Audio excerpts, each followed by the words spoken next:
Un autostoppeur marchait seul sur une autoroute déserte lorsqu'il est tombé sur le vélo d'un enfant. Des petits pas boueux l'ont conduit dans les bois, où il a vu une petite fille et son chien se battre pour leur vie dans une rivière. Il a décidé de risquer sa vie pour les ramener sur la rive, mais réussira-t-il ? L'après-midi était torride et féroce car le soleil de midi brillait de toute sa puissance. Richard venait de descendre d'un camion qu'il avait pris en stop et pouvait à peine tenir debout sur le goudron brûlant de la route. Ses pieds étaient en train de cuire dans ses baskets humides et malodorantes. Il haletait fortement, cherchant autour de lui une boisson désaltérante. Mais aussi loin que ses yeux enfoncés pouvaient voir, il n'y avait pas une goutte d'eau. Des perles de sueur dégoulinaient sur le visage bronzé de Richard tandis qu'il continuait à marcher, se reprochant de s'être enfui de sa maison douillette il y a 7 ans. À l'époque, il venait de terminer le lycée. 17 ans et plein d'entrain, il voulait devenir musicien et monter un groupe à Los Angeles. Mais ses parents s'y opposaient et voulaient qu'il devienne médecin. Déchiré entre sa passion et ses parents, Richard s'est enfui avec l'argent qu'il avait volé dans le coffre-fort de son père à la recherche de la gloire et voulait redevenir une célébrité. Mais le voici maintenant, vaincu, sans abri, affamé et ayant besoin d'amour et de soutien. Il était venu retrouver ses parents, sans être sûr qu'ils lui parleraient pour les avoir trahis. Alors qu'il venait de terminer une randonnée de 2 miles sur l'autoroute brûlante et déserte, Richard s'est arrêté sur le bord de la route pour cueillir des fleurs sauvages pour sa mère. Soudain, il a remarqué un petit vélo qui traînait là. Un vélo d'enfant ? Qu'est-ce ce qu'il fait là ? Aussi loin ? s'est demandé Richard en s'approchant de l'endroit, fixant avec horreur une bouteille d'eau et un petit casque rose qui gisent à proximité. Il se pencha plus près et remarqua des petits pas frais et boueux qui disparaissaient dans les bois. Les sourcils de Richard se haussèrent de terreur et il se précipita vers l'entrée de la forêt dense.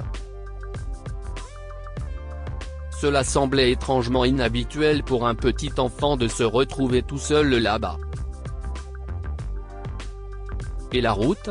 Elle n'était certainement pas sûre, la ville principale se trouvant à 8 km de là.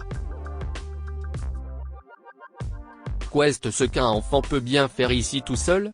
Richard est perplexe. Anxieux, le jeune homme de 24 ans s'engageait sur le chemin de gravier, ses pieds traînant à travers les lianes et les branches pourries. L'air musqué de la forêt et le chant des grillons le déstabilisaient. Imaginez un petit enfant tout seul. L'instinct de Richard lui disait que quelque chose n'allait pas, alors il mit ses mains en coupe autour de sa bouche et appela l'enfant. « Bonjour, il y a quelqu'un ? » Bonjour. Au moment où il a changé de cap, il a entendu un faible cri provenant du cœur des bois. C'était l'appel à l'aide d'une petite fille. À l'aide. Je suis coincé. À l'aide. La voix de la fillette s'estompa avec le vent. J'arrive. Tiens bon. Richard se précipita vers la voix. Alors qu'il s'approchait de plus en plus, Richard entendit un bruit de ruissellement au loin, puis un grand rugissement. « Oh mon Dieu !» s'exclama-t-il. Des branches d'arbres de montagne en décomposition virevoltaient sur la rivière brune et boueuse, le courant féroce jaillissant à travers les rochers. Le courant emportait tout sur son passage, et la fillette avait de la chance que la bûche soit accrochée à quelque chose sous la surface. Mais cela ne tiendrait pas longtemps car le courant devenait de plus en plus rapide et fort. Richard n'a plus beaucoup de temps. Il n'arrivait pas à penser à quoi que ce soit dans l'immédiat.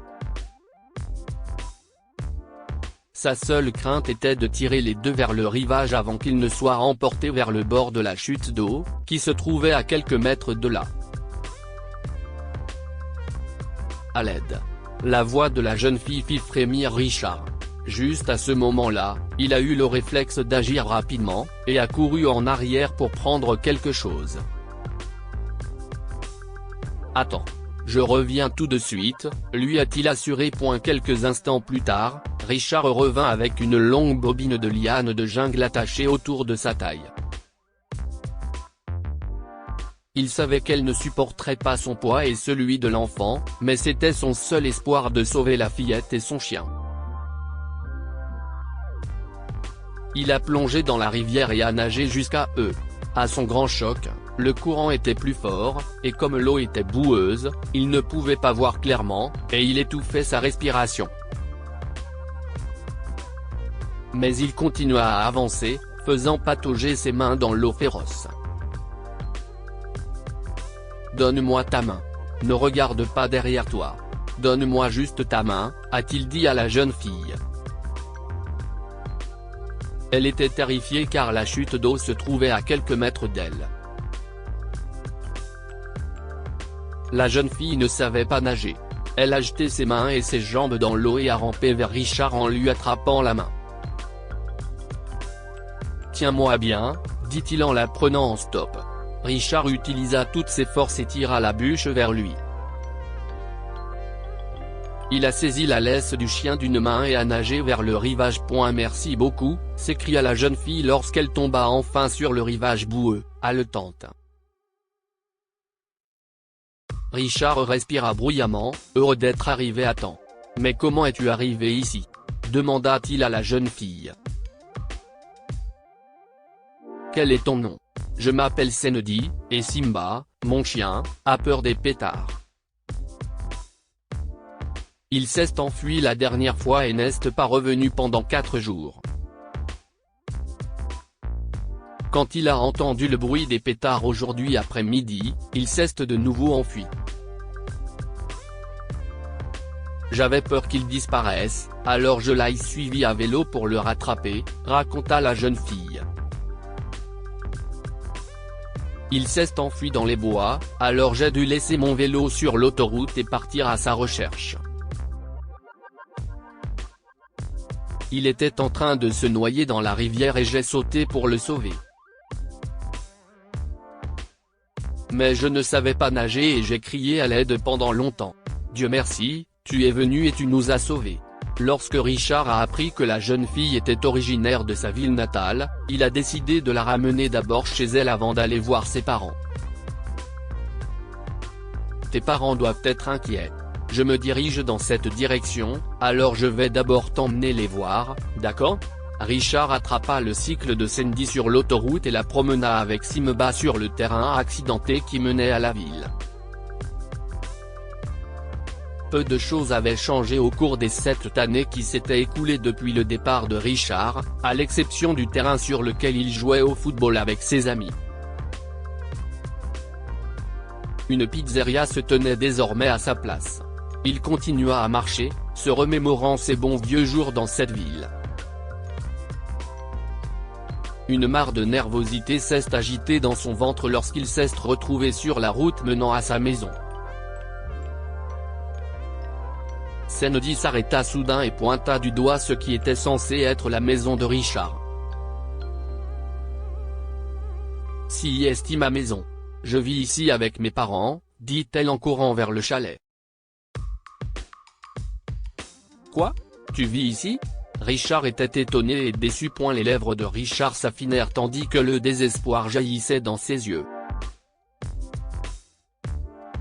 Pendant les 7 années qui se sont écoulées depuis sa fuite, il n'a jamais contacté ses parents, ne serait-ce qu'une seule fois.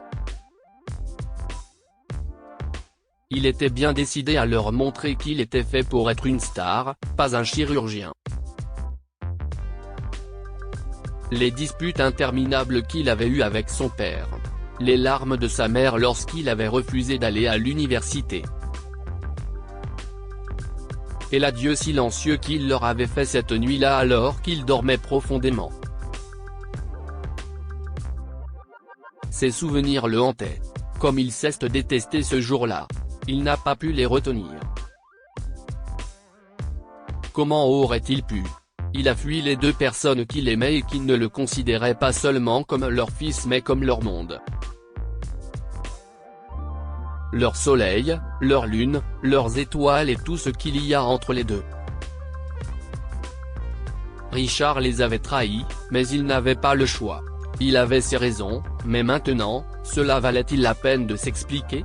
La maison dans laquelle il avait grandi n'abritait pas ses parents, et sa seule vue lui martelait le cœur.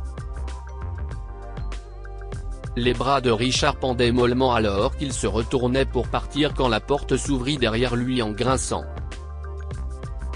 « T'étais où ?» a dit une voix. Richard se retourna, sa bouche s'entr'ouvrit dans un cri silencieux lorsqu'il reconnut cette voix. « Je m'inquiétais, mon chéri. Où étais-tu avec Simba? Et pourquoi es-tu mouillé? Tu as failli me faire une crise cardiaque, » dit la femme. Simba et moi étions sur le point de nous noyer dans la rivière. Cet homme nous a sauvés. Richard ne croyait pas ses yeux, et son visage devint cendre lorsque la femme releva la tête et le fixa dans les yeux. Comment a-t-il pu oublier ce visage? Comment a-t-il pu ne pas reconnaître cette voix? Comment pouvait-il ne pas savoir que la femme qui s'approchait de lui, les mains tremblantes et les yeux versant des larmes, était sa mère? Richie? Doris, la mère de Richard, s'est jetée dans ses bras et a pleuré d'un seul coup. Regarde-toi. Oh, regarde-toi. Où es-tu allé, mon chéri? Je t'aille chercher partout. Comment as-tu pu partir comme ça? Je. Maman. Je suis. Sors. Désolé. Richard balbutie. Il ne pouvait pas parler davantage. Ses larmes ne le lui permettaient pas, mais il prit une inspiration et rassembla le courage nécessaire pour continuer. Je ne sais même pas comment te faire face, maman. Je suis tellement désolé. Je ne voulais pas. Papa, et tu as été si strict à propos de ma carrière. S'il te plaît, pardonne-moi, maman. Je suis désolé de ne pas t'avoir appelé. Je te promets de ne plus te quitter. Doris était en colère contre lui. Elle était terriblement en colère lorsqu'elle avait trouvé la chambre de son fils nue et vide ce matin-là, il y a 7 ans. Elle avait le cœur brisé qu'il ne lui ait jamais donné une chance d'arranger les choses et qu'il ait simplement disparu sans laisser de traces. Mais aujourd'hui, elle ne lui en veut plus. Son fils, la toute première lumière de sa vie, était de retour. Je suis contente que tu sois de retour, mon chéri. Doris serra Richard dans ses bras. Il était surpris que sa mère ne lui en veuille pas pour ce qu'il avait fait. Il était ravi et voulait que ce moment de joie dure plus longtemps. Mais une question le hantait encore. Doris n'a pas répondu à Richard et l'a plutôt ramené à la maison. Accablé, il s'est figé dès qu'il est entré dans le salon. C'était comme il l'avait laissé il y a 7 ans. Pas une chose ne semblait avoir été touchée ou déplacée de sa place. « Maman, où est papa ?» Doris conduit Richard jusqu'à la chambre de son père. Il a enroulé ses bras autour de sa tête, enfouissant son visage pâle entre eux. Le cœur de Richard palpitait et voulait s'arrêter de battre quand il a vu son père, qui lui a appris à faire ses premiers petits pas. Qui lui a appris à faire du vélo. Qui lui a appris à jouer au football. Assis dans un fauteuil roulant. Lorsque Richard s'est enfui, ses parents ont eu le cœur brisé, et le plus touché a été son père, Thomas. Il a subi un accident vasculaire cérébral et s'est retrouvé paralysé jusqu'à la taille. Dad. Richard s'est précipité vers son père et s'est mis à genoux. Il n'avait jamais pleuré comme ce jour-là. Thomas était submergé de joie après avoir vu son fils et n'a pas prononcé un mot. Au lieu de cela, le bonheur a coulé de ses yeux. Le père et le fils s'étreignaient et pleuraient dans les épaules l'un de l'autre quand Kennedy est soudain entré. Ses grands yeux bruns et ses cheveux châtains ont intrigué Richard. Qui est cette fille ? Demanda-t-il encore à sa mère, sachant peu qu'il pleuvrait des larmes de ses yeux après avoir connu la réponse. Si est ta sœur ? Dit Doris. Quoi ? Ma sœur ? Richard est sous le choc. Oui, mon chéri. Kennedy est ta petite sœur, dit Thomas pour rompre le silence de Richard. Ta mère était enceinte de 3 mois quand tu t'es enfui. Nous étions très excités de te dire que tu allais être un grand frère dès le lendemain. Mais tu nous avais quittés cette nuit-là et tu n'es jamais revenu. Nous avons essayé de te retrouver après cela. Nous avons parcouru le commissariat de police de long en large. Nous avons fait circuler des tracts avec ta photo. Mais rien n'y a fait, ajoute Doris, en larmes. Une sensation douloureuse a piqué le cœur de Richard. Il n'arrivait pas à se pardonner ce qu'il avait fait. Il a pleuré, et c'était le moins qu'il puisse faire. Soudain, il sentit 3 paires de mains et 2 pattes contre son dos. Laisse tomber, mon chéri. N'y pensons plus. Nous sommes heureux que tu sois revenu parmi nous. Tu as sauvé ta petite sœur. Tu nous as rendu non pas un mais 2 de nos mondes. Une vague de joie et de réconfort a envahi le cœur de Richard qui a serré sa famille dans ses bras, se promettant de ne plus jamais les quitter. Que pouvons-nous apprendre de cette histoire ? N'hésitez pas à aider les autres. Beaucoup ignorent le pouvoir d'un acte de gentillesse. Sur le chemin du retour, Richard remarqua un petit vélo sur l'autoroute. Il était déjà épuisé par l'autostop, mais il a décidé d'aller voir ce qui se passait. Lorsqu'il a trouvé une fille et son chien qui se battaient pour leur vie dans la rivière dans les bois, il n'a pas hésité à les aider. Son courage et sa détermination ont sauvé ces 2 vies innocentes et l'ont finalement réuni avec la famille qu'il avait fui. Ne prenez jamais une décision hâtive que vous pourriez regretter. Réfléchissez toujours à 2 fois avant de prendre une décision. Dans sa course pour devenir musicien, Richard s'est enfui de chez lui. Cependant, il n'a pas réussi à poursuivre ses rêves et est retourné chez lui 7 ans plus tard, pour constater le chaos qu'il avait provoqué à cause de sa décision irréfléchie.